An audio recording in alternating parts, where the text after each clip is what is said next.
no section of the governance structures is seen in isolation.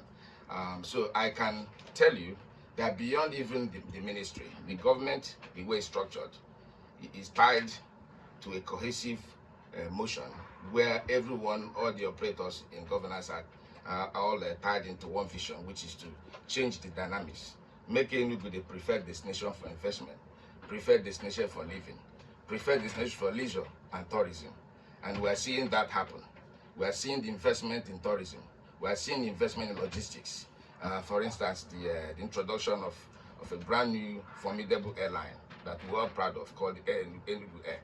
The bringing back the ICC, the International Conference Center, which is a bedrock for major events, the MICE events, meeting and all that that is been going on in Enugu State. The bringing back of Hotel Presidential to increase the number of available rooms to investors. The heavy infrastructural investment in roads, in the logistics, the transportation area, the terminals, the buses, the reorganization of our transportation system into a multimodal system that allows easy flow of goods and services, which in turn minimizes the cost of doing business.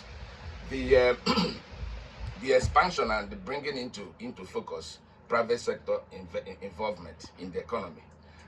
His Excellency's vision is to reposition the state where the economy of the state is driven by the private sector and not government. The government will set the rules, make it fair, make it attractive, but at the end of the day, private sector is driving the economy, creating the jobs, expanding the wealth base, and making. When you take on the kind of ambitious goal that His Excellency has set for his administration, set for himself, and set for the state, you must look at the building blocks. There are a number of areas of the economy that you must tackle, and one of which, and of course, probably the most important, is one, the issue of security. That is being tackled. Secondly, the welfare of the people, the social services, the healthcare, and also the production of reliable, educated, competent workforce, which is what education does. So he's looked at those: security, healthcare, education, and then looking at the issue of infrastructure. The private sector cannot afford some of the heavy lifting. So in trying to drive the economy, the state is invested heavily in the development and expansion and modernization of infrastructure. What you may say, the aids to trade, those kind of things that aid businesses thrive. Road, air transport, internal transport, the buses, the CNG buses, and all that. Secondly, one of the other areas you have to look at is how is it that businesses interact with government. And that's where the area of ease of doing business comes in. How easy is it for businesses to interface with government? So His Excellency looked at that, and we're looking at the 4 areas that help improve the business enabling environment of a state, of any country or state. Security, that is the manifestation, the results are so too bare for us to even start mentioning. Today is Monday, and everybody's going about their business. That may not have been the issue a couple of years back. Look at regulatory reform and certainty around taxation, around other business reforms. Now we have initiatives like presumptive tax system, where businesses pay less, obviously, but at least you don't have to struggle to pay it. We have what they call consolidated demand notice system, which means instead of having so many footsteps in your business premises, you get a consolidated demand notice that accommodates most of the major taxes and levies in the state, from local government, from the various MTAs, and you pay you make one payment through the demand notice, and the government, as the police, can now do what they like, backs in with the money. They can divide it according to the laws. 2, it also clearly defines the authority to collect.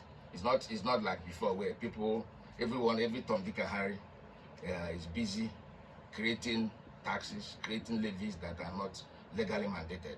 So this demand notice, the consolidated demand notice, of course, states clearly the enabling law that provided for that, the authority that should. We've seen in the last 3 years are actions that were deliberately and intentionally articulated to ensure that His Excellency's vision of moving Enugu's GDP from $4.3 billion to $30 billion within from 2023 to 2031 is feasible and it is workable. If you look at the connections of actions and actions in all the sectors, all of them point to that fact of moving that GDP. If you look at the infrastructure, if you look at the security, if you look at the hospitality industry, the tourism, if you also look at the sports, where we're also hosting festivals and co, you also, all of them point to the same issue or that vision of moving the GDP from $4.3 billion to $30 billion in 8 years, and that is doable and is achievable. You also look at the issue of eradicating poverty. All the actions of the state government under the leadership of His Excellency Dr. Peter Mbah is heading towards that same target. If you look at the health sector, what is happening in the health sector, you look at what is happening in education, what is happening in transport, what is happening in other areas, all of them are also heading towards that same target. So in trade and investment, if you look at how people are now looking into Enugu, investors are looking into Enugu, unlike before, there's something that is driving it. What is driving it is essentially those actions the government has put in place to